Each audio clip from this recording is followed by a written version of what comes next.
One विभाग और प्रशासन के द्वारा लाख दावे करने के बावजूद भी रेत का अवैध उत्खनन और परिवहन रुकने का नाम नहीं ले रहा। वहीं एक रोचक मामला सामने आया है कि 9 जुलाई 2021 को चंबल अभ्यारण्य देवरी घड़ियाल केंद्र के अधीक्षक और एसडीओ श्रद्धा पांड्रे को सूचना प्राप्त हुई कि मुरैना शहर के बीचों बीच थाना सिटी कोतवाली के पीछे चंबल के अवैध रेत से धड़ल्ले से महिला थाने का निर्माण चल रहा है। वन विभाग के एसडीओ ने मौके पर पहुंचकर चंबल का 12 ट्रॉली रेत जब्त किया। आज जब वन विभाग के एसडीओ को खबर लगी कि वन विभाग के जब्त रेत को निर्माणाधीन महिला पुलिस थाने से चोरी कर लिया गया है और उसके स्थान पर सिंध नदी का रेत डाल दिया गया है, उस पर से वन विभाग के एसडीओ श्रद्धा पांड्रे ने थाना सिटी कोतवाली पहुंचकर निर्माणकर्ता ठेकेदार और इंजीनियर पुलिस हाउसिंग बोर्ड के अधिकारियों के खिलाफ एफआईआर दर्ज कराने के लिए आवेदन दिया। इस आवेदन में वन खनिज चोरी का आरोप लगाया गया है। थाना सिटी कोतवाली पुलिस का ये कहना है कि इस मामले की जांच करने के बाद जो भी तथ्य सामने आएंगे उनके खिलाफ एफआईआर दर्ज की जाएगी और वन अमले ने चंबल के अवैध रेत के सैंपल भी लिए हैं। जब रेत किया था आपने 9 तारीख को, उसके बाद आज फिर कार्रवाई क्या पूरा घटनाक्रम है? 9/7/2021 को हमारी गेम रेंज देवरी की टीम वरिष्ठ अधिकारी के निर्देशन पे एसएफ बल एसपी साहब के द्वारा प्रदाय बल इन कोतवाली थाना के टीआई की उपस्थिति में यहाँ पे हमने कार्रवाई किए थे। जब मौके में चंबल नदी का रेत पाया गया था, महिला थाना जिससे निर्माण हो रहा था, जिसे हमारी टीम के द्वारा नियमानुसार कार्रवाई करते हुए प्रकरण पंजीबद्ध किया और 30 घन मीटर चंबल रेत का जब्त किया। और आज दिनांक को जब हमें खबर लगी कि महिला थाना के पास जो 30 घन मीटर चंबल नदी का रेत है वो चोरी हो गया, ये सूचना प्राप्त होते ही हम मौके पर पहुँचे। तब हमें देखने में आया कि इसमें लगभग 28 घन मीटर चंबल नदी का रेत महिला थाना के सामने चोरी हो गई है और सिंध नदी का रेत आज डल रहा है। ट्रक भी अभी मौके पर हमें मिला जो खड़ा था रेत डालते हुए। सिंध नदी का रेत डाला जा रहा है और चंबल नदी का रेत जो उस दिन जब्त हुई थी, जो शासकीय संपत्ति थी, वो चोरी हो गई है।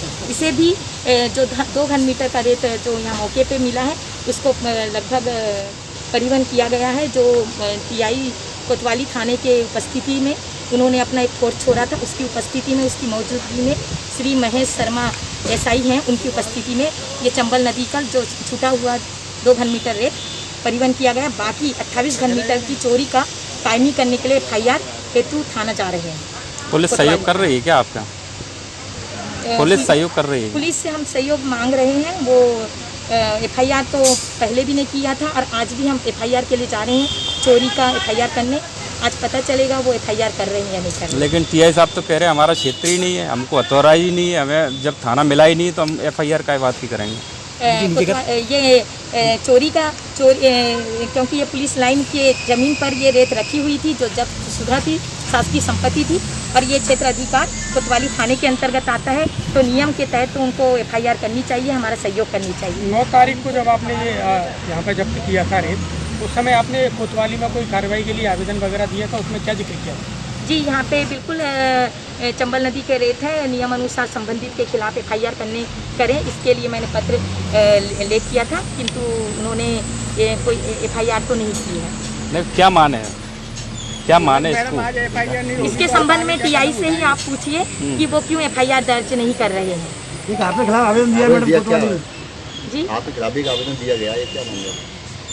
हमारे खिलाफ क्या आवेदन दिए गए हैं? आवेदन दिया है कि आप जो यहाँ निर्माण करता है उनसे पैसों की मांग कर रहे हैं, उनकी मशीन छुड़ाने की आवेदन। जी, पहली बात कि जो निर्माण करता है वो उस दिन भी नहीं थे मौके पे और आज भी नहीं थे। जो लोग चोर होते हैं वो तो ऐसे भी सामने आते नहीं हैं, पीठ पीछे वार करते हैं। और यदि पहली बात, मैं उन निर्माणकर्ता ठेकेदार इंजीनियर इनको किसी को भी मैं नहीं जानती हूँ, ना उन्हें कभी देखा है ना कुछ। और जो मैंने कार्रवाई किया है वो सभी के सामने प्रत्यक्ष रूप से पारदर्शिता पूर्वक किया है और मैं पुलिस विभाग की मौजूदगी में किया है।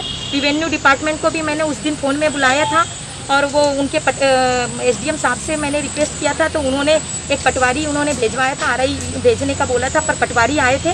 तो हमारी जो कार्रवाई है पारदर्शिता है बिल्कुल और पूरी पब्लिक प्लेस में हो रही है। तो इस प्रकार के इनके द्वारा जो झूठे आरोप प्रत्यारोप लग रहे हैं वो पूरे निराधार हैं और यदि उन्होंने ऐसे आरोप लगाए हैं तो हम इनके खिलाफ जाएंगे, झूठे आरोप के। मैडम, ये पुलिस किसी जब्ती पर साइन नहीं कर रही है, फिर कैसे माना जाए कार्रवाई आगे बढ़ेगी? बिल्कुल पुलिस नहीं कर रही है। पुलिस बस ये कह रही है कि हम सुरक्षा के लिए हैं, इसलिए हम पंचनामा में भी उसको नोट कर दे रहे हैं कि सुरक्षा के लिए, इसलिए हम साइन नहीं करेंगे।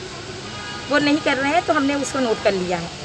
तो आप पहले से भी आरोप लगाते रहे मिली भगत के कारण ये सब संरक्षण होता, क्या इसको क्या माने आप? सबसे पहले तो मैं यही कहूँगी कि जो महिला थाना बन रहा है उसमें चंबल नदी का रेत का तो उपयोग ऐसे भी नहीं करना चाहिए था। सिंध नदी के रेत के लिए सरकार ने पैसा दिया है।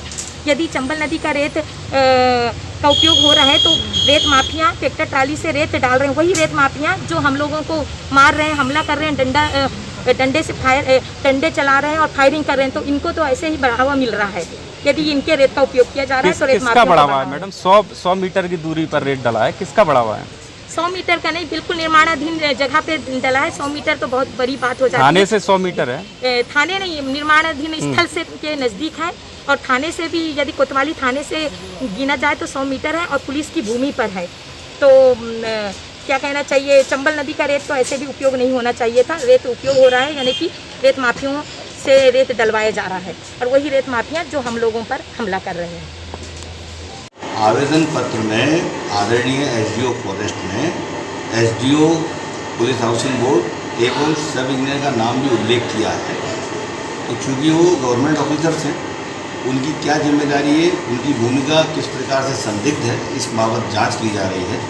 उनके वरिष्ठ अधिकारियों को लेख किया जा रहा है, उसके बाद ही आपराधिक प्रकरण पंजीबद्ध करने का निर्णय लिया जाता है। सर मैडम के खिलाफ भी एक आवेदन आया है, क्या कुछ आवेदन आया? एसडीओ फॉरेस्ट ठेकेदार वगैरह ने में मैडम एसडीओ उनके खिलाफ, उनके कर्मचारियों के खिलाफ जो आवेदन पत्र दिया है उसकी भी हम लोग जांच कर रहे हैं। टू द पॉइंट जांच की जाएगी और जो भी जांच में फाइंडिंग पाई जाएगी उसके आधार पर उनके खिलाफ भी कार्रवाई अगर बनती होगी तो की जाएगी। सर थाने के परिसर में 20 ट्रॉली रेत जब्त किया गया था मैडम के द्वारा। वो रेत जब्ती हो गई, जब्तीनामा बन गया, सब कुछ हो गया, उसके बाद वो रेत गायब हो गया। देखिए, वो मैडम ने एक आवेदन पत्र दिया है, उसमें उन्होंने लिख के दिया है, लेकिन उन्होंने किसी बलवीर के व्यक्ति को सुपुर्दगी में दिया है। तो अब उसकी भी उम्मीदवार जांच करेंगे क्या स्थिति है उसमें, उसके बाद ही तय कर पाएंगे क्या उसमें आगे किस प्रकार से इन्वेस्टिगेशन करना। आज भी आवेदन दिया है, तो क्या चोरी? आज उन्होंने एक आवेदन दिया है।